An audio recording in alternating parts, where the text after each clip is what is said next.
자, 그 유명한 11장, 믿음장을 우리가 만나게 되는데, 아직껏 10장까지 믿음을 얘기하려고 달려왔던 거예요. 믿음을 얘기하려고 지금 10장까지 그 긴 설명을 많이 했었어요. 10장 마지막 부분에 가서 보면은 38절에서 나의 의인은 믿음으로 말미암아 살리라 이렇게 말씀하셨고, 또한 뒤로 물러가면 내 마음이 그를 기뻐하지 아니하리라. 그래서 여기 뒤로 물러간다는 말은 믿음으로 살지 않고 율법으로 산다든지 자기 공로로 산다든지 자기의 의지나 자기의 노력이나 자기의 힘으로 가지고 사는 것을 기뻐하지 않으신다 그 말이에요. 오직 믿음으로 사는 것만 하나님이 기뻐하세요.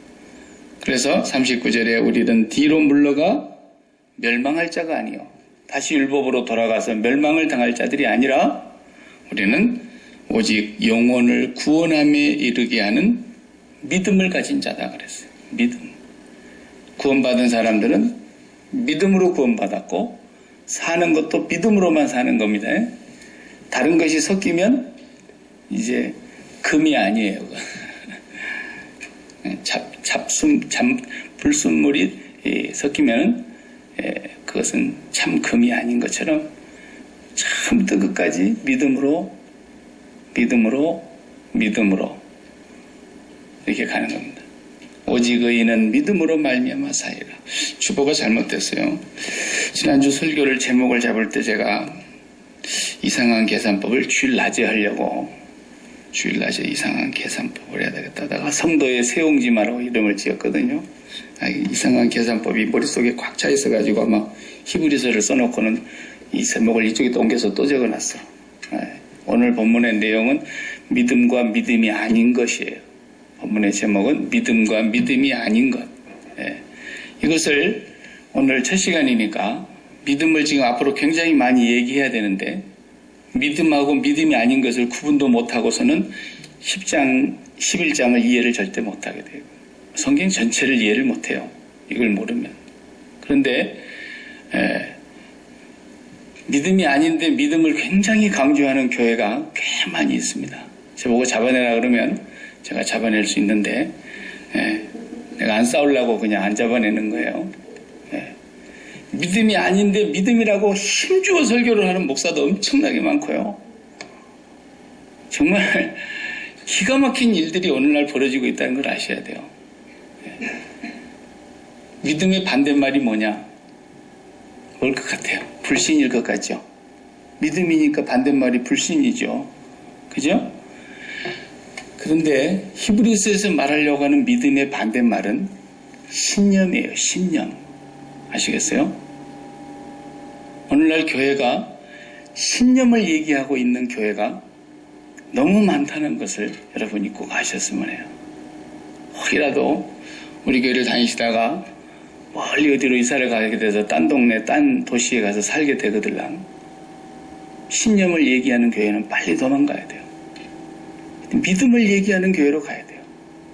그런데 믿음을 교회에서 얘기를 해야 되는데 믿음은 얘기를 안 하고 말은 꼭 믿음을 써요. 단어는 믿음 그러는데 내용은 전부 신념이야. 이게 마귀가 준 거거든요. 신념을. 아시겠습니까? 그러니까 예수 안 믿는 사람 몸만 갖고 살아요? 그 사람들은 믿음으로 사는 게 아니라 신념으로 사는 거예요. 신념으로. 이 신념을 가지고 목회를 제일 잘한 사람이 있어요. 누군지 아세요? 로버트 슐러예요. LA에 가면 우리 애들도 제가 데리고 LA 갔을 때 로버트 슐러의 그 목회하는 교회, 수정교회죠. 크리스탈 처치에 가서 한번 구경시켜줬어요. 야, 얘들아, 관광해라, 관광. 지금 그 교회가 지금으로부터 2년 전에 6월 30일 날 딱 2년 됐네요. 만 2년 됐네요. 2년 전 6월 30일 날 그 교회가 문을 닫았어요. 재정으로 이제 재정 파탄이 나서 첫 번째는 아버지 로버트 슐러가 이제 은퇴를 하고 그 딸이 목회를 했어요. 근데 그 아들하고 딸하고 다 목사인데 싸움이 벌어져가지고 남매간에 그래가지고 리더십에 문제가 생겨서 교회가 분쟁이 일어나는 동안에 교인들이 다 빠져나가고 그 건물 하나를 유지할 수 있는 재정이 안 나오니까 자연히 부도가 나서 지금은 카톨릭에서 그걸 샀어요. 다. 카톨릭에서 사가지고 카톨릭 재단의 건물로 등재가 되고 거기에 남아있는 교인들은 그냥 렌트비 내고 거기서 그냥 예배만 드리고 있는 거예요. 겨우.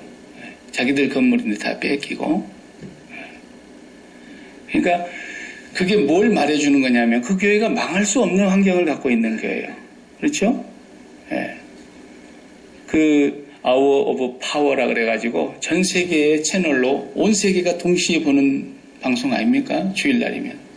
왜냐면 제가 밴쿠버에 있을 때도 제가 아는 한 장로님은 교회 오시기 전에 꼭 그걸 보고 와. 예. 정말 예배가 쌈박하다 그래. 그래서 내가 저 양반 장로 맞나? 내가 그런 생각을 했어요. 예. 그런데 신념은 가면 갈수록 무너지고 없어지고 사라지고 그리고 마지막에 끝나버리는 거예요.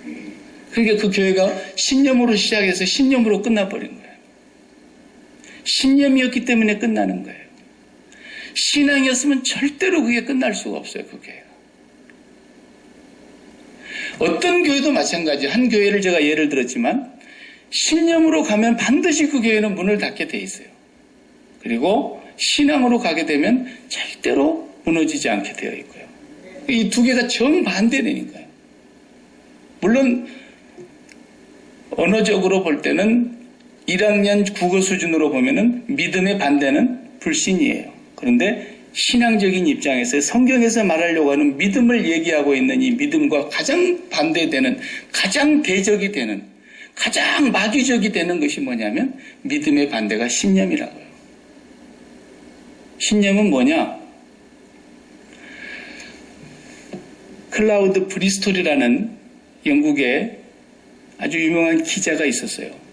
이 기자가 1932년도에 책을 한 권 썼는데 그 책의 제목이 TNT, 다이너마이트 말이에요. TNT, 지구를 흔드는 힘, 이런 책을 썼어요. TNT. 그 다이너마이트 꽁 터지면은 지축이 흔들리지 않습니까? 근데 그것을 지금 뭘 쓰려고 했던 게 신념이 뭔가를 쓰려고 했던 책이에요. 신념. 그리고 그 사람이 나중에 한 10여 년 지나서 또 1948년도에 와서 또 하나 더 썼어요. The Magic of Believing이라는 말 그대로 이 신념의 마력, 이런 책을 썼어요. 아주 유명한 책이 됐어요. 성공하는 사람들을 보거나 성공 신화를 가르치거나 뭐 스티븐 코비 같은 사람들은 성공하는 사람들의 7가지 법칙, 그게 다 신념이에요. 그런데 그런 사람들이 다 책을 썼기는 썼지만 실제로 그런 책들의 모체가 되는 책이 바로 그거예요. 네. 그리고 미국에서는 또 그 아류로 또 지금 만들어진 책이 누굽니까? 노만 빈센트 필의 Nothing Impossible. 불가능은 없다. 이런 책이 있어요. 저도 고등학교 다닐 때 그 책을 한번 읽어본 기억이 나는데 그 Nothing Impossible에 가장 영향을 많이 받은 목회자가 라버트 슐러예요. 그 양반은 초창기 설교할 때 저도 들어봤지만 그 노만 빈센트 필의 Nothing Impossible이라는 그 신념을 굉장히 강조하고 있는 그 책에서 많은 인사이트를 얻어서 설교를 하는 걸 제가 들어봤거든요. 네. 이제 그 양반들도 다 이제 문을 닫았는데 문을 닫는가 싶더니 다시 일어나는 또 하나의 아류가 생겼는데 그 사람이 지금 누구냐? 조엘 오스틴이에요. 긍정의 힘. 이 사람 책도 보면은 전부 신념을 얘기하고 있어요. 그 사람이 또 그걸로 또 엄청난 책을 팔고 그 다음 두 번째 책을 냈는데 잘 때는 나 이렇게 냈어요. 그것도 신념에 대한 아주 뛰어난 책이에요. 그리고 이제 그 다음 또 속편이 하나 나왔어요. 더 잘 때는 나. 그래가지고 이제 3권으로 끝낼런지 앞으로 또 나올런지 모르겠어요. 이런 게 모두가 다 신념을 얘기하는 건데 사람들은 그게 신앙인 줄, 그게 믿음인 줄 알고 있다 말이에요.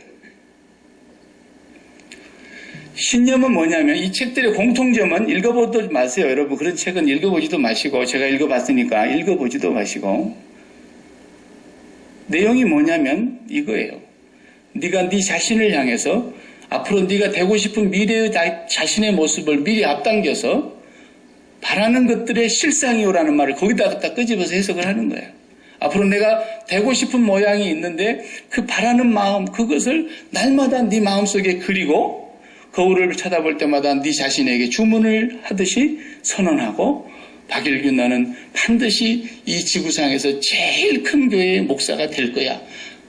할렐루야! 이러면서 날마다 자기 자신을 보고 거울을 쳐다보면서 자기에게 주문을 외우는 거예요. 그리고 날마다 그 생각을 조금도 부정적인 생각을 갖지 않고 긍정적인 생각을 가지고 적극적인 사고방식을 가지고 계속해서 자기를 그리라는 거예요. 그럼 언젠가는 자기가 그렇게 되는 날이 온다. 설령 그렇게 못 될지라도 호랭이를 그리려고 하다 보면 고양이 정도라도 나올 거 아니냐. 이렇게까지 위로를 하면서 그렇게 하는 거예요. 나는 이 지구상에서 최고의 미인이 될 거야. 날마다 거울을 보면서 하라는 거야. 나는 앞으로 사업을 해서 큰 기업을 이루고 갑부가 될 거야. 늘 자기 자신을 향해서 미래에 바라보이는 그 꿈을, 그 실상을 먼저 그리면서 자기 자신에게 주문을 하고 자기 자신에게 늘 격려하고 이거예요. 이게 신념이라는 거예요. 그러니까 그 사람이 쓰는 책에 그 예를 든 사람이 베이비부스 그 야구 홈런왕 그 사람 얘기도 해요. 이 사람은 딱 야구 그 배트 들고 타석에 들어서면은 먼저 저기 관중석을 쳐다보면서 오늘은 내가 네 번째 라이트, 관중석에 불 비추고 있는 저 네 번째 라이트 쪽으로 내가 공을 보내야지. 주문을 외우고 나와서 딱 쳐서 그리 보내고 그랬다잖아요. 그래서 홈런왕이 됐다는 거예요, 홈런왕이. 그러니까 그 신념을 이렇게 막 강조하는 거예요. 아놀드 파마 같은 사람은 골프의 천재 아닙니까? 그런 사람은 딱 이렇게 올라서서 방망이 휘둘리기 전에 골프채를 탁 한번 들고 자기가 오늘 볼을 어디로 보낼 것인지 머릿속으로 먼저 그린다잖아요. 그래가지고 그 그린 대로 볼이 날아가도록 탁 한다는 거예요. 그래서 아놀드 파마예요. 이게 세상 사람들이 가르쳐주는 신념이고 성공하는 사람들이 배우는 성공 신화를 만들어내기 위한 교양교육이라 그럴까요? 그런 거예요. 그러면 결론을 보세요. 그런 신념이 그렇게 만들어질 것 같으면 그 신념은 무너지지 말아야 되는 거예요. 그리고 나이가 들면 들수록 신념이 더 강해지자는 거예요. 아놀드 파마는 100살이 돼도 여전히 내가 보내고 싶은 대로 딱 보내야 돼요. 왜냐하면 자기가 신념을 단련시킨 지가 수십 년이 됐으니까 그 신념에 의해서 더 좋게 더 잘해야 되는 거예요. 근데 보세요. 신념은 가면 갈수록 약해져갖고 나중에 없어져 버리는 거예요. 그리고 죽음이 꽉 잡아먹어 버리는 거예요. 신념을. 죽음 앞에서 꼼짝 못하는 거예요. 나는 안 죽을 거야. 안 죽을 거야. 날마다 거울 쳐다보고 안 죽는다고 1000번만 외워보세요. 안 죽나. 신념이 꽉 잡아먹어버려. 잡아먹히는 거예요. 이런 게 신념입니다. 믿음은 나이가 들면 들수록 겉사람은 후피하나 우리의 속사람은 날로 새롭도다. 그렇죠? 속사람이 나이 먹는 거 봤어요? 속사람은 나이를 안 잡순다고요. 그러니까 날마다 믿음으로 살았던 사람이라면 그 믿음이 더욱 새로워져서 더욱 그리스도와 가까워져서 날마다 천국을 바라다 보면서 더 깊은 하나님과의 교제를 통해서 살아가게 되는데 이 사람은 연세가 더해가면 더해갈수록 믿음이 더한 거예요. 이렇게 믿음하고 신념하고는 정반대인데 교회에서 계속 신념을 가르치는 거예요. 청소년들한테도 막 보이스 비 앰비셔스 그러면서 막 소년들이요 대망을 품어라 그러고 엄청나게 신념을 가르칩니다. 사탄의 자식들이 하는 것인데 그걸 모르는 거예요. 네, 절대로 모르는. 그런 강의를 잘하는 사람을 막 코스타 강사로 불러가지고 오는 경우도 내가 봤고요. 젊은 애들 막 비전 심어준다고. 큰일입니다. 큰일이에요. 이런 게 믿음인 줄 안다니까요. 그러니까 앞으로는 두고 보세요. 믿음을 바르게 얘기하는 사람은 전부 돌멩이 맞게 돼 있어요. 욕먹게 돼 있어요. 인기도 얻게 돼 있고요. 강사로 절대로 안 부르고요. 신념을 잘 얘기하는 사람들을 앞으로 강사로 많이 씁니다. 지금도 그랬고 과거도 그랬고 앞으로도 마찬가지예요. 믿음을 바르게 얘기하면 돌맞을 각오를 해야 되는 거예요. 저는 사도 바울을 보면서 많은 위로를 받습니다. 사도 바울이 디모데후서 4장을 쓸 때 마지막 죽음이 바로 직전에 다가왔다는 걸 그분이 깨닫고 이제 디모데전서와 후서를 디모데에게 남기는데, 디모데후서 마지막 4장을 보면요, 참 사도 바울의 말년을 보세요. 얼마나 슬프고 인간적으로 보면 얼마나 서럽고 얼마나 외롭고 얼마나 비참한가. 자기 옆에 누가 한 사람만 남고 다 떠났다 그랬잖아요. 처음에 내가 감옥에 갇혔을 때 나와 함께 있었고 나를 위하여 변명하던 사람들, 나를 위해 변호하던 사람들, 내 곁에서 나와 같이 고난 다 당하던 사람들 다 나를 떠났다 그랬잖아요. 그러나 그들에게 허물을 돌리기를 원하지 않는다. 그러면서 내 추워 죽겠는데 디모데야 잠바 하나 갖고 올래 그러잖아요. 지금 추운 거예요. 정말로. 내 추운데 잠바 하나 들어와래 거쳐서 오면서 그 성경책, 가죽 성경으로 쓴 그 성경책 하나 하고, 가죽 성경이라 그러니까 뭐 이런 성경 아니잖아요. 양의 가죽에, 파피루스가 아닌 양의 가죽에다가 기록한 두루마리 성경 좀 하나 가져오고, 그 다음에 내가 추우니까 잠바 하나 가져오고, 대만은 이 세상을 사랑하여 데살로니가로 가버렸고, 그레스게는 갈라디아로 가버렸고, 디도도 달마티아로 가버렸고, 누가만 나 옆에 혼자 남아있느니라. 이게 바울의 모습이에요. 위대한 사도라고 해서 말년이 거창할 것 같죠? 아닙니다. 그게 정상인 겁니다. 그러니까 믿음으로 살면 여러분들 앞으로 돌맞을 각오해야 돼요. 틀림없습니다. 믿음으로 살면 병신 쪼다 소리 들어야 될 각오를 해야 되고요. 믿음으로 살면 사람들이 다 비웃고 손가락질하게 돼 있어요. 그러니까 손가락질 안 당하고 누구한테 가서 병신 같다 쪼다 같다 그런 소리 안 들으려니까 믿음으로 안 살고 우리도 신념으로 살려고 애를 쓰는 거죠. 이거 마귀가 엄청나게 좋아하는 거예요. 그러니까 여러분, 믿음과 믿음 아닌 것을 구분 못하면 신앙이 송두리째 마귀에게 다 빼앗기는 거예요. 그래서 하나님의 백성들이 성령께서 길을 열어주셔서 이 소리가 믿음의 소리인가 신념의 소리인가 그런 걸 구분할 수 있게 하시는 거예요. 성령이. 그러니까 예수님이 이 세상에 오셔가지고 왜 인기가 없었을까요? 병 고치고 그럴 때 인기가 있었잖아요. 기적을 행하고 그럴 때 인기가 있었는데 진짜로 예수님이 행하시려고 오신 본성을 딱 드러내시니까 예수님 인기가 없는 거예요. 돌로 치려고 그러고 죽이려고 그러고 마침내 죽여버리잖아요. 그렇죠? 예수님이 왜 그래요? 너희들은 다 아무것도 아니야. 바리새인들이 최고라고 생각하고 있는 자기들의 그 자긍심에다가 주님은 뜨거움을 확 찌그러버립니다. 너희들이 세상에서 제일 더러운 놈이야. 그걸 다 드러내버리니까 너희들은 썩은 송장이 들어있는 회칠한 무덤과 같은 존재들이야. 그냥 예수님께서 이 독사의 자식들아 그러면서 그들의 죄를 확 다 드러내버리니까 누가 좋아하겠어요? 좋아하지 않죠. 근데 믿음은 어떤 거예요? 그 죄를 드러내는 거예요. 그래야 믿음이 올바른 믿음이 되는 거거든요. 죄를 안 드러내고 죄를 감추고 자기의 죄된 모습을 가장 잘 반지르하게 위장을 하는 그게 제일 무서운 거예요. 이게 복음과 제일 거리가 먼 거예요. 우리가 일생을 살면서 50년을 살았던 100년을 살았던 장수했던 단명했던 사는 만큼 뭘 깨달아야 되는 거예요? 내가 살아온 세월만큼 내가 가장 죄인이구나. 나는 처음부터 끝까지 예수 아니면 저주받을 자였구나. 예수 아니면 소망이 없는 자였구나. 예수님만이 나의 유일한 영원한 소망이구나. 이걸 세월이 가면 갈수록 더 깊이 깨닫는 사람이 믿음이 바르게 들어간 사람인 거거든요. 그 다음 예수님 가시고 나서 성령이 오셔서도 뭘 가르치는 거예요? 성령이 오시면 뭘 깨닫게 한다 했어요? 죄를 깨닫게 한다니까, 죄를.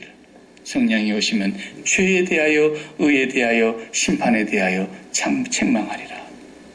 성령이 오시면 제일 먼저 깨닫게 하는 게 죄예요, 죄. 예? 그러니까 은혜 받은 사람들의 증상이 어떻게 나와요? 괜히 누가 때리도 않았는데 눈물, 콧물 짜고 가슴을 쥐어뜯고 방바닥에 떼굴떼굴 굴르고 주여 남들이 나보고 2년 전형 그러면 막 난리가 날 텐데 자기가 자기 입으로 인연이 죄인입니다. 이놈이 죄인입니다. 내가 죽일 년입니다. 내가 죽일 놈입니다. 그러잖아요. 성령이 오시면. 그죠? 성령이 오시면 죄가 보이는 거예요. 죄가 보여야 그 다음부터 믿음으로 살게 되어 있는 거거든요. 이걸 못 보게 되면 끝까지 믿음으로 사는 게 아니라 신념으로만 산다니까. 구원이 뭔지를 모르고 사는 거예요, 그냥. 평생 신념에 묻혀 살다가 신념으로 인생이 끝나버리는 거예요. 누가 신념에 대한 설교를 기가 막히게 와서 하면, 감명받았다. 감명받기는 뭘 감명받아? 마귀한테 속은 거지. 믿음으로 사는 것이 뭔가? 믿음은 바라는 것들의 실상이요, 보지 못하는 것들의 증거다 그랬어요. 그 말은 믿음의 정의라기보다는 믿음을 갖게 되면은 믿음이라고 하는 것이 어떤 능력이 있는가를 말해주려고 하는 거예요. 우리가 이제 애들이 영화관 같은 거 이제 영화를 볼 때 그냥 보는 영화가 있고 3D 영화가 있어요. 3D 영화는 그냥 가서 보면은 눈만 어지럽고 안 좋아요. 왜냐하면 전부 겹쳐 보이거든요. 이상하게 보이고. 왜 이렇게 필름이 다 초점이 안 맞아? 다 흐리흐리하게 보인단 말이에요. 근데 3D로 찍었기 때문에 그래요. 그래서 3D 안경을 들어갈 때 하나씩 주지 않습니까? 그 안경을 눈에다 딱 끼고 보면 기가 막히게 보지 않던 것이 보이는 거예요. 그냥으로는 안 보이는 게 다 보여요. 그게 믿음이라는 거예요, 바로. 믿음의 역할이 그런 거라는 거예요. 이 믿음으로라야만 보일 수 있는 건데 믿음으로라야만 분명히 증거가 있는 거예요. 믿음으로. 그러면 저 사람이 어제까지는 신념으로 살더니 완전히 신념이 없어지고 저 사람 완전 믿음으로 사네? 라고 말한다고 한다면 그 사람에게 뭔가 증거가 지금 있다는 거예요. 믿음으로 살아가고 있는 증거가 보인다는 거예요. 누가 사람을 죽였어. 아무도 안 본 줄 알았더니 증인이 딱 나타났어. 그 시간에 내가 그걸 봤습니다. 증거물을 딱 제시하고 증인이 딱 나왔어. 그러면 꼼짝 못하는 거예요. 아무도 못 본 줄 알았는데 봤어요. 믿음은 그런 거예요. 내가 믿음을 분명히 갖고 있으면 그 믿음을 통해서 분명히 내게서 증거가 보여요. 어떤 증거가 보이느냐? 여지껏 신념으로 살던 사람이 이제부터는 믿음으로 사는 것이 보여요. 여지껏 지금까지는 내 의지와 내 소원과 내 노력과 내 공력과 내 자존심과 내 스펙으로만 살던 사람이 지금 이제부터는 어떻게 살아요? 성령이 이끌리는 대로 사는 거예요.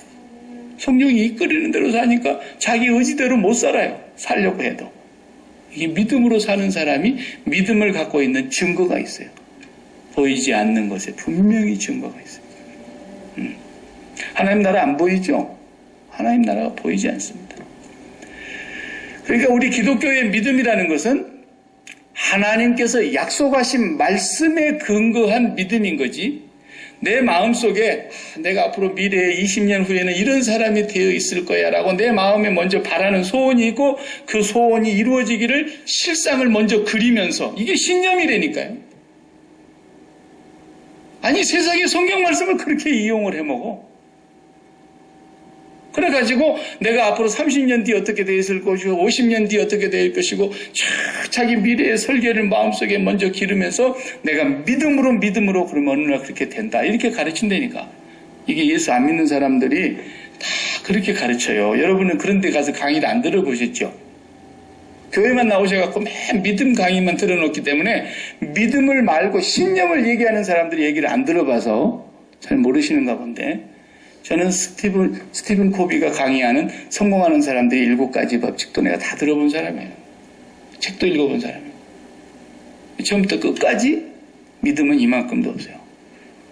정확한 과학과 관찰과 분석과 종합과 그리고 하나의 어떤 결론을 딱 도출해내서 성공하는 사람들의 공통적인 7가지 습관이 있더라는 거예요.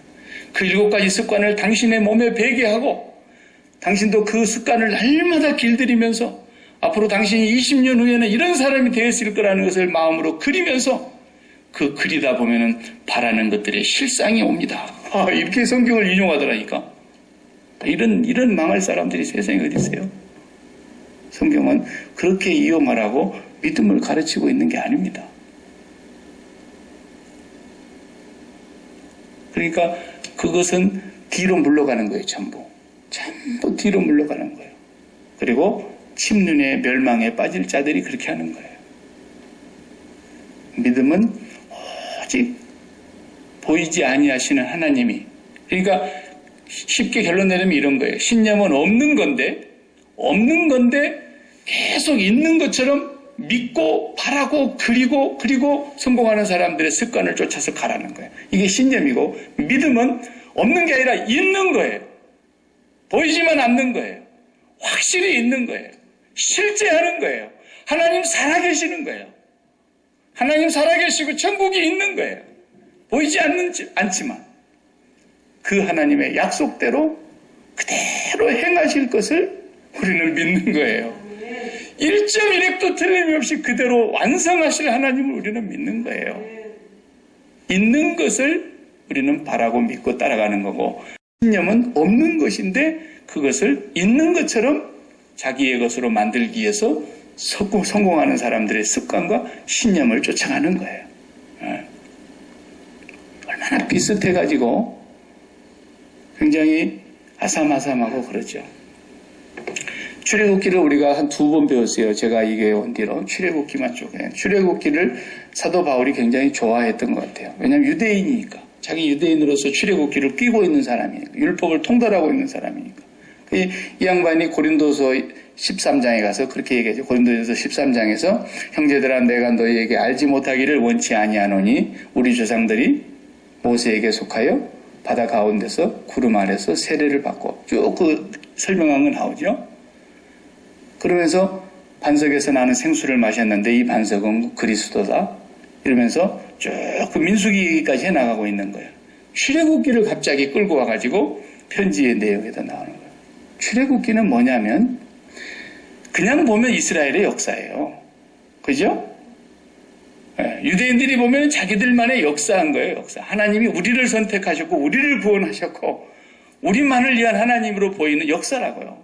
근데 사도 바울이 나중에 그것을 다시 성령으로 보니까 온 열방을 구원하시는 하나님의 역사였다는 걸 알게 된 거죠. 그래서 이제 구약을 다시 재해석해낸 거 아닙니까? 그러니까 이스라엘 백성들이, 먼저 선택받은 이스라엘 백성들이 인류의 한 생애를 한번 산 거예요. 출애굽기의 민수기의 그 내용이 인류 역사를 한번 그대로 산 거라고. 선택받은 백성의 그림이. 그 다음에 오늘 우리가 살아가고 있는 이 이방인들의 모든 삶이 똑같이 유대인들로서 아브라함의 혈통적인 자손들인 그 이스라엘 백성들이 살았던 그 삶을 우리가 그대로 또 한 번 사는 거예요, 지금. 우리라. 열방의 모든 백성들이, 열방에 있는 하나님의 모든 부름받은 백성들은 이스라엘이 먼저 살았던 그 삶을 그대로 살고 있는 거예요. 그래서 홍해바다를 건너기 전에 열 번째 재앙으로 어린 양의 피를 발라서 그날 죽음의 심판이 내려오는데 그 죽음의 심판에서 건져내고, 우리 모든 열방이 다 죽음에 처해 있는데 그 죽음에 있는 사람들을 예수 그리스도 어린 양 대신 하나님의 독생자 예수 그리스도의 보혈로 건져내시고, 그리고 홍해바다를 건너와가지고 다시 거기서부터 광야의 생활을 쭉 살아가는데, 광야에서 끝없이 반항하고 끝없이 불신하고 끝없이 시험하고 끝없이 원망하고 끝없이 불평하고 그러다 다 죽잖아요. 그래서 이 땅의 모든 사람들이 다 죽음에 처해 있는데, 다 죽어야 될 사람이래요. 한 명도 예외가 없이 다 죽어야 될 사람인데 왜 캐필이면 2사람만 딱 살려서 보내냐면 믿음으로 살아넘어가잖아요, 그 사람들이. 그죠? 믿음으로 살아넘어가는. 우리도 믿음으로 사는 거예요, 믿음으로. 이 광야에서 이 광야 인생이 다 죽어야 될 인생인데 오직 예수님의 은총으로만 사는 거예요. 예수님의 은혜가 아니면 살 수가 없는 존재예요. 그러니까 우리가 이 세상에 살면서 성령이 오셔서 행하시는 작업은 뭐냐면, 네가 아무리 노력해봐라, 네가 아무리 힘써봐라. 네 힘으로 인생이 사라지는가? 네가 아무리 큰 일을 해도 너는 죽을 죄인이고 내가 너와 함께 하지 않으면 너는 아무것도 아니야. 이것을 계속해서 깨닫게 해주시는 거예요. 우리 사는 날 동안. 그리고 나서 우리가 이제 믿음으로 가는 그곳은 우리가 짓지 않는 집이 있는 것이고 우리가 심지 않는 것을 먹는 것이고 우리가 파지 아니하는 우물이 있는 곳이고 우리가 가꾸지 아니하는 포도원이 다 거기 있는 거예요. 아버지 집의 모든 은혜가 나와 내 노력과 내 수고와 아무 상관이 없이 다 거저 은혜로 오는 거예요. 전부가. 그러니까 모든 열방의 사람들도 이스라엘 백성들과 같은 똑같은 한 생애를 또 살아가는 그 그림을 보여주고 있는 거거든요. 그래서 거기서 바울이 그러잖아요. 그 사람들은 거기서 원망했지 않니? 그래 너희도 원망하지 말아라. 그 사람들 거기서 불평했지 않니? 그 사람들 거기서 하나님을 시험했지 않니? 그 사람들 거기서 간음했지 않니? 다 죽었지 않니? 결국은 뱀에게 다 물려 죽었지 않니? 우리는 그러지 말자. 그래서 모세가 광야에서 뱀을 든 것처럼 인자도 높이 들렸는데 그 예수 그리스도를 날마다 바라보면서 살자. 우리는 평생을 살면서 예수 죽음을 몸에 짊어지고 살고 예수 죽음에 우리를 넘겨주고 산다 그랬어요. 그 말이 무슨 말이냐면 날마다 십자가에서 죽는 사람이라는 걸 확인하고 산다는 거예요. 날마다 십자가에서 나를 죽이고 내가 십자가에서 죽은 존재라는 것을 매일매일 반복하면서 산다는 뜻이에요. 그러니까 죽는 날까지 내가 그리스도의 십자가에서 죽은 자이구나. 그 십자가의 주님을 이렇게 못 박아서 딱 매달아 놓으셨는데 바로 그 십자가에 그 달리신 예수님의 그 모습 그대로 거기에 주의 손과 주의 발과 내가 포개어져서 그대로 같이 매달려 죽어있는 저분이 바로 나의 자신의 모습이 동일한 분이라는 것을, 내 자신의 죽음과 동일한 죽음을 그분이 당하셨는데 날마다 우리는 예수 십자가의 죽음 앞에서 내가 이 땅에 사는 동안에 이렇게 죽어야 될 존재이구나. 매일 죽음을 경험하고 사는 거예요. 나는 날마다 죽노라, 날마다 죽노라. 그러다가 어느 날 진짜로 죽음이 왔어요. 매일매일 죽음을 경험하고 있는데 진짜로 육체의 죽음이 왔어요. 이 사람은 죽음을 기쁨으로 받아들이는 사람이에요. 그러니까 무디 같은 사람 보십시오. 마지막 임종의 순간에 무디가 얼마나 멋있게 죽습니까? 그래 자기가 정말 그렇게 매일매일을 세상에 대해서 죽고 하나님께 대해서 살다가 이 몸을 벗지 못해서 하나님을 가까이 뵙지 못하던 그 무디가 이제 몸을 떠나는 순간이 오니까 너무너무 좋아서 행복하게 죽지 않습니다. 믿음으로 산 사람은 그렇게 되게 돼 있는 거예요. 그게 반드시 그렇게 되게 돼 있는 거예요. 그러나 신념으로 산 사람은 내가 왜 죽어? 내가 왜 죽어? 이를 뿌득뿌득 하면서 나는 안 죽어. 울지 마, 걱정하지 마, 아빠 안 죽어. 막 이러면서 살아보려고 몸부림을 치고 그러다가 나중에 그래도 이제 죽어가면은 아무 힘이 없이 죽어버려요. 여러분, 신념과 믿음은 이렇게 차이가 있는 거예요. 네. 그러니까 매일매일 내가 이 세상에서 예수 그리스도와처럼 저렇게 내가 죽어야 될 존재였고 내가 그리스도를 딱 닮아서 저렇게 죽었어야 될 죄인인데 그리스도가 나를 위해서 죽어주신 그 죽음이 나의 죽음이었음을 하루도 잊지 않고 또 생각하고 또 생각하고 그 죽음을 날마다 마음에 되새김질을 하는 거예요. 이게 예수 죽음을 육체에 짊어지고 사는 것이고 예수 죽음에 넘기우고 사는 삶이었다는 거예요. 사도 바울은. 우리가 대단한 사람인 것처럼 우리 자신의 자아를 실현시키고 내 자아를 사람들에게 알리고 싶고 내가 굉장한 사람이라는 걸 사람들이 알아주면 좋겠고 이거 아니에요. 기독교는 그거하고 전혀 상관이 없는 거예요. 너무너무 믿음이 신념적으로 흘러가가지고 지금 그렇게 돼버린 거지. 기독교는 아무도 알아주지 않는 거예요. 생각을 해봐요. 완전히 정신 나간 사람들이에요. 산 위에다 배를 짓고 있는 사람들이라고. 노아가, 이제 앞으로 우리 노아도 얘기가 나올 겁니다만, 노아도 우리 믿음의 조상 중에 한 사람이잖아요. 산 위에다가 배를 짓고 있어요. 일생동. 세상에 이런 천치, 바보, 멍청이, 이런 쪼다가 어디 있습니까? 믿음으로 사는 사람은 절대로 이 세상 사람들 앞에서 이야, 저 사람 정말 이런 게 아니라고요. 믿음으로 살면요, 완전히 바보 되는 거예요. 날마다 죽는 거예요. 매일 세상에 대해서 죽어 사는 거예요. 그리고 누가 나를 그냥 콕 찔러도 결국은 아무렇지도 않는 거예요. 네가 나를 건드렸어 지금? 한번 해보자는 거예요. 아직 멀었죠. 아직 멀었죠.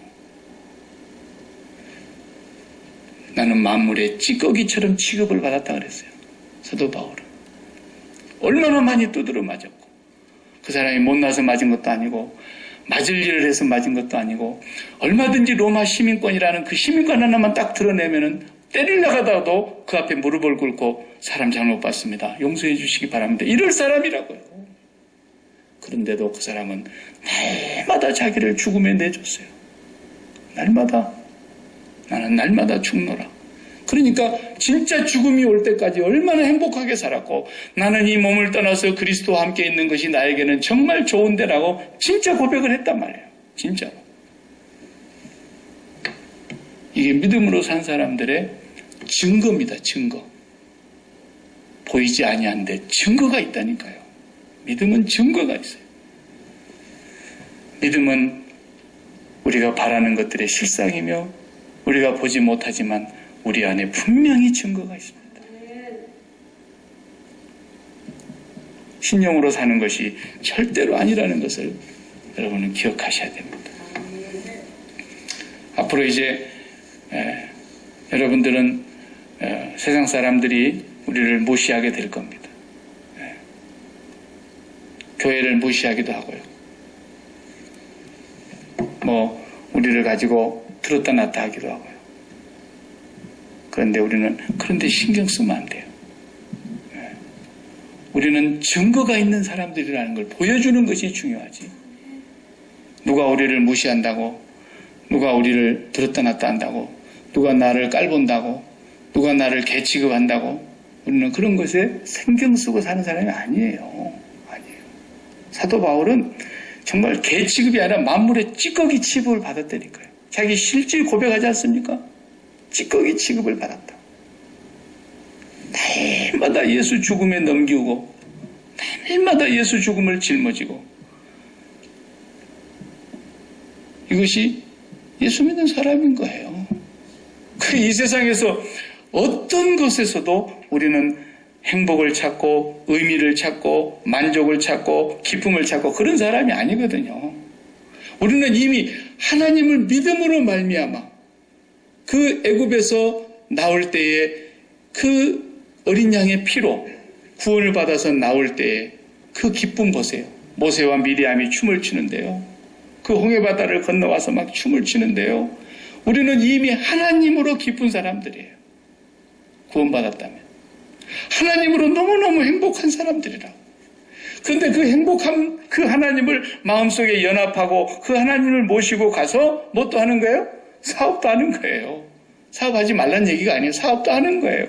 하기는 하되 이 사업을 통해서 나를 실현하고 이 사업을 통해서 내 기쁨을 찾고 이 사업을 통해서 내 행복을 찾고 내 인생의 안정을 추구하고 공든답을 쌓아서 내 인생이 평안하게 보장을 받아야 되겠다. 그래서 우리는 사업하러 가는 게 아니라고요.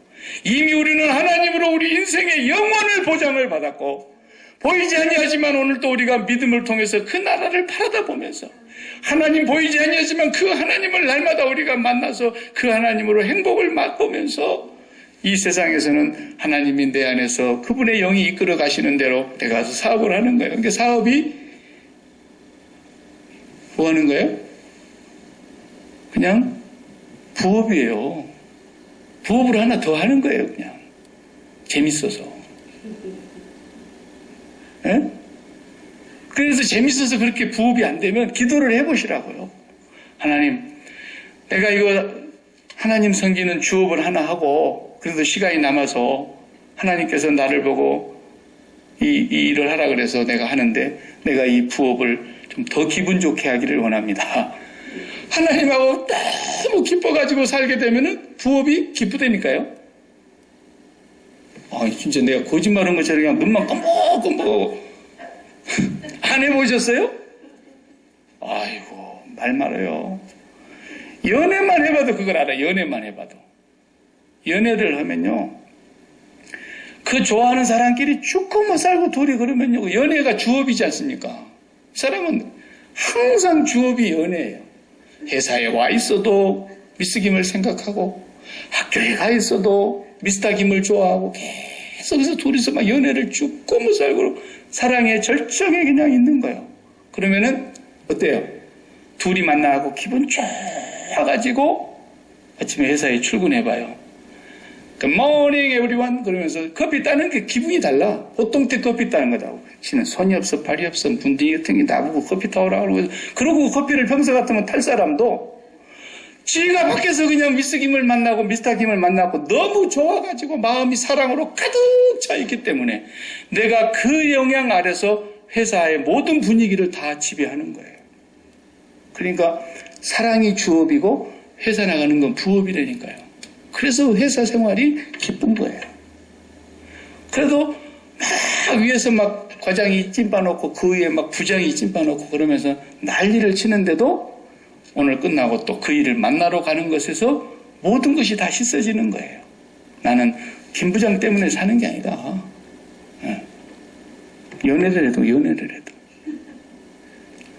하나님을 사랑하는 그 사랑이 주업이라는 걸 내가 그렇게 얘기했잖아요. 정말이라고요.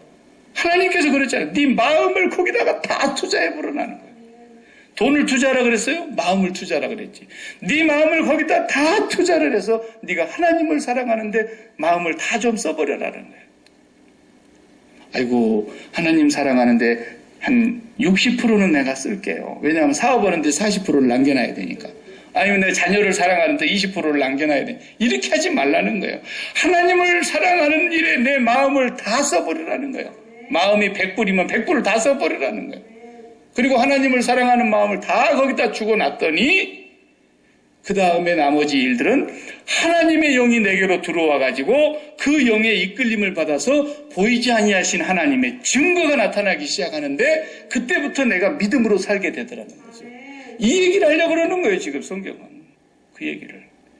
그러니까 우리가 기도 제목이 어디로 돌아가야 되는 거예요? 하나님, 내가 하나님을 전심으로 사랑하기를 원합니다 하고 가슴을 치며 하나님 앞에 가서 기도를 하라고요. 십자가를 붙잡고 그 시간이 없으니까 그게 안 되는 거지. 그리스도의 십자가를 붙잡고 하나님 앞에 나아가서 내가 하나님 앞에 마음을 다 쓰기를 원합니다. 그렇게 해봐요. 그래가지고 마음이 충만해져서 그 다음에 가보세요. 그날은 직장 생활이 달라집니다. 공부하는 학생 똑같아요. 공부에다가 마음 전심 쓰는 아이 정말 죽고 못 삽니다. 너무 힘들어서. 그러나 하나님을 전심으로 사랑하는 학생은 공부도 하나님의 영이 나를 끌고 가기 때문에 공부가 쉽게 되는 거예요. 그러면 박 목사님은 뭐 그렇게 해서 공부 잘했나요? 그렇게 나오고 물어보려고 지금 두 사람이 딱 대기를 하고 있는 것 같은데 내가 그렇게 공부를 하니까 장학금 주더라고. 나 장학금 받으려고 정말 안 했는데 장학금 주더라고. 5레이가 나왔다고. 그래갖고 나보고 1등 했다고 은근히 내 자랑하네. 그리고 5레이 받았어요. 나는. 그래서 전체 장학금 받았어요. 그리고는 난 한 번만 하고 절대로 안 할란다고. 지금까지 한 번도 안 했어요. 그대로는. 왜? 나보다 가난한 사람들이 얼마나 많은데 걔들은 그 장학금 안 받으면 안 되거든. 그래서 나는 목회 나갔지 그냥. 목회 나가서 교회가 장학금 준 걸로 나는 공부했고 그 이후로는. 정말로 하나님을 사랑하는 일에 여러분 일생의 소원을 가지고 그것에다가 여러분이 목숨을 걸어봐요. 그러면은 하나님의 사랑이 여러분을 사로잡아서 여러분을 하나님의 뜻대로 이끌어 가시는데 그때는 고난이 와도 이게 고난이 아니고 힘든 무거운 일인 것 같았는데도 이게 무거운 일이 아니고 그렇게 돼서 이게 다 돌아가는 거예요. 나도 그냥 우리 자식들 키울 때 내가 키우는 줄 알고 그냥 얼마나 힘들었는지 몰라요. 그런데 요즘 후회를 너무 많이 하느냐. 내일 다시 한번 놔보려고 그러는데 때는 늦으리야. 정말 하나님을 전심으로 사랑하면은 자식이 그냥 그렇게 이뻐.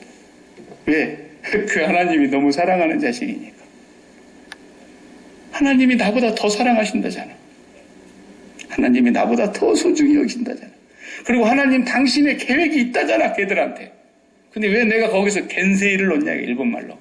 왜 내가 거기서 끼어가지고 하나님 앞에 스캔들을 일으키냐 이거예요. 네가 더 사랑하는 것처럼. 미스터 하나님께서 훨씬 더 사랑한다는데 왜 미스터 박이 끼어들어가지고 거기서 내가 내 자식을 더 사랑한 줄 알고 내가 스캔들을 일으키고 있었던 거예요. 내가 평생 바보같이. 근데 하나님이 오늘 그걸 가르쳐 주시더라고. 네 자식 절대로 사랑하지 말고 네 자식한테 마음 이맘도 주지 말고. 그러나 요즘 우리 애들한테 마음을 안 주거든요. 쟤들은 준 줄 알고 있겠지만 저는 안 줍니다. 나는 오직 하나님께만 마음 드리기로 작정을 했습니다. 그리고 하나님하고 기쁘게 가면 갈수록 그 하나님이 그 자녀들을 엄청 사랑하신 분이었다는 걸 알게 해주니까 내가 깜짝 놀라서 손을 떼는 거예요. 내가 손대지 말아야 되겠구나. 내가 손대면 베리는구나. 이걸 딱 깨달았어요. 그래가지고 내가 손 댈 때보다 손 안 댈 때 훨씬 잘해요, 쟤들이 지금. 정말이에요. 내가 손 댈 때보다 손 안 댈 때 훨씬 더 모든 면에 잘해요. 그래서 이게 하나님이 하시는 일이구나. 나도 증거가 있어요. 증거가 있다. 매사에 증거가 있는 거예요. 하나님을 사랑해 보세요. 하나님 사랑하는데 실패하지 않으려고 여러분 소원을 가져보세요. 몸부림치며 기도해 보세요.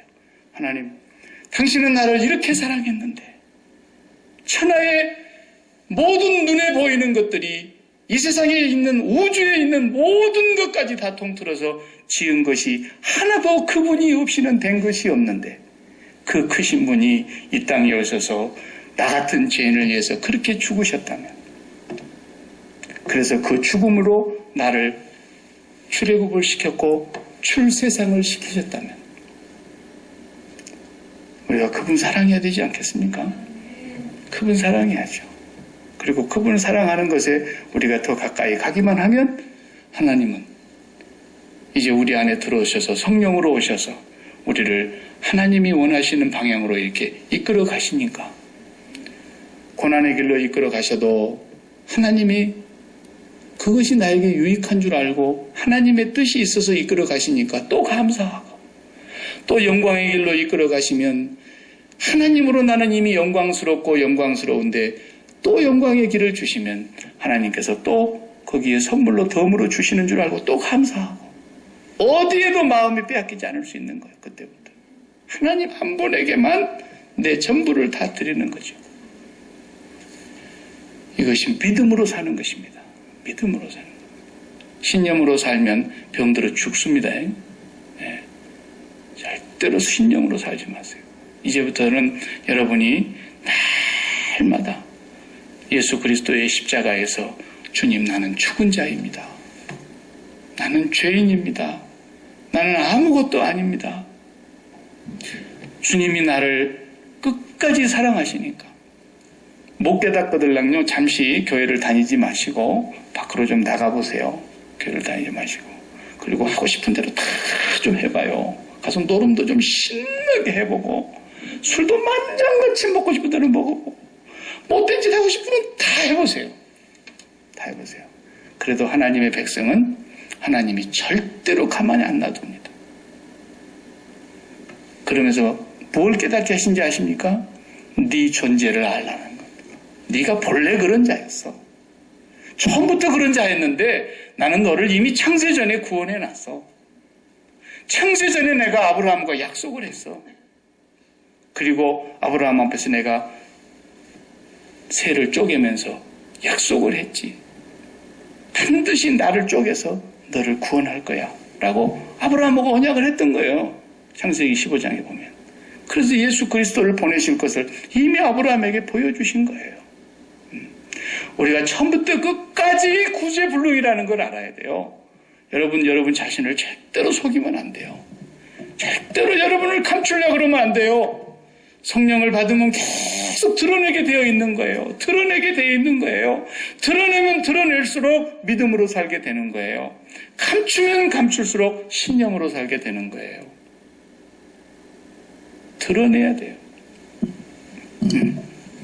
그래서 제일 힘든 애들이 누군지 아세요? 목사 자식들이에요.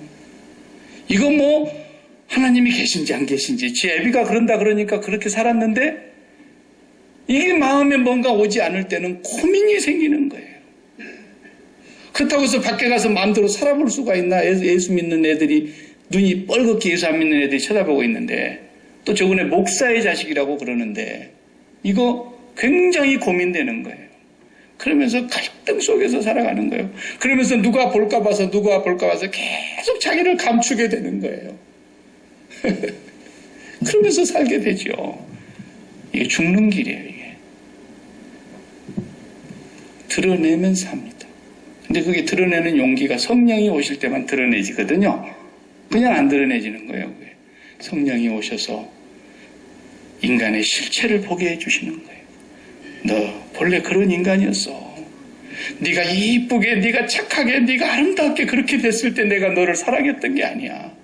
네가 죄인 되었을 때, 네 소망이 없을 때, 네가 저주 아래 놓여 있을 때, 너에게는 죽음이 합당할 때, 너는 흙덩어리였을 때, 너는 쓰레기였을 때, 너는 짐승 같았을 때, 너는 벌레 같은 존재였을 때, 구더기 인생 같은 인생을 내가 너를 그냥 사랑한 거야. 이걸 평생 알아야 돼요. 날마다 그러니까 십자가에 죽는 게 맞는 거예요. 날마다 죽는 거예요. 그러고 보면은 내 안에 성령이 임하셔서 성령이 이끌어 가시는 삶을 살게 되고 내가 무엇을 손을 대요? 무엇을? 감히 더러워질까 봐서 손을 못 대는 거예요. 하나님 당신이 해주세요. 나는 아무것도 할 수 없어요. 이렇게 되는 거예요. 성령이 오셔서 이끌어 가시는 줄 믿으시기 바랍니다. 기도하십시다. 하나님